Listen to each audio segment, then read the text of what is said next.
बारामतीचा विकास हा अजित पवार यांच्या हाती सत्ता आल्यानंतरच झालाय असं सांगत राष्ट्रवादीच्या अजित पवार गटाच्या प्रदीप गारटकरांनी शरद पवारांवरती बोचरी टीका केली।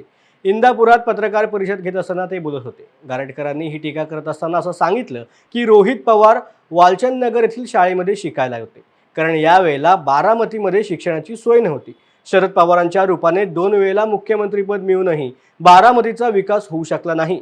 अजित पवारांच्या काळातच बारामतीचा खरा विकास झाला आहे। या भागाचा विकास अजितदादांच्या हातून फक्त आपल्याच भागाचा नाही तर संपूर्ण राज्याचा विकास हा अजितदादांच्या माध्यमातून खूप मोठ्या प्रमाणात झालेला आहे। बारामतीचा विकास दादांच्या हाती सत्ता आल्यानंतरच झालेला आहे। मी उदाहरण जर सांगायचं झालं तर स्पष्ट बोललं पाहिजे, वाईटपणा येतो पण खऱ्याला खरं म्हणायला सुद्धा वाघाचंच काळीज लागतं। रोहित पवार वालचंद नगरच्या BCA शाळेमध्ये शिकायला होते हे आपल्याला माहिती आहे का?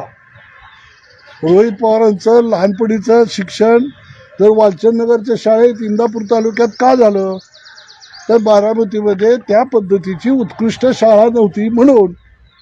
हे जर तुम्हाला पटत असेल तर मग त्या काळामध्ये बारामतीमध्ये 2 वेळा मुख्यमंत्रीपद येऊन गेलं होतं, मग चांगली शाळा का नव्हती? इथं अकलूज आपण शेजारी बघतो, 80च्या दशकामध्ये अकलूज एक विकासाचं रोल मॉडेल होतं। देशातली लोक यायची अकलूजला बघायला, त्यावेळेला बारामती रोल मॉडेल नव्हतं विकासाचं। ते आत्ता झालं या 20 वर्षात। हे जी प्रगती आहे या 20 वर्षातली बारामतीची, ती केवळ आणि केवळ अजितदादांच्या हाती सत्ता आल्यानंतर झालेली प्रगती आहे। हे तुम्हाला कितीही काही वाईट वाटत असलं तरी खरं बोललं तर ते समजून घेतलं पाहिजे। त्यामुळं इथं बसलेल्या प्रत्येकाचे काही काही वेगवेगळे इंटरेस्ट असतील, पण आमचा काही इंटरेस्ट नाही। आम्ही सत्याची बाजू धरून पुढे जाणारी लोक आहोत। आम्ही काही अजितदादाचे लाभार्थी नाही, काही लाभ घेतलेला नाही, घेणारही नाही।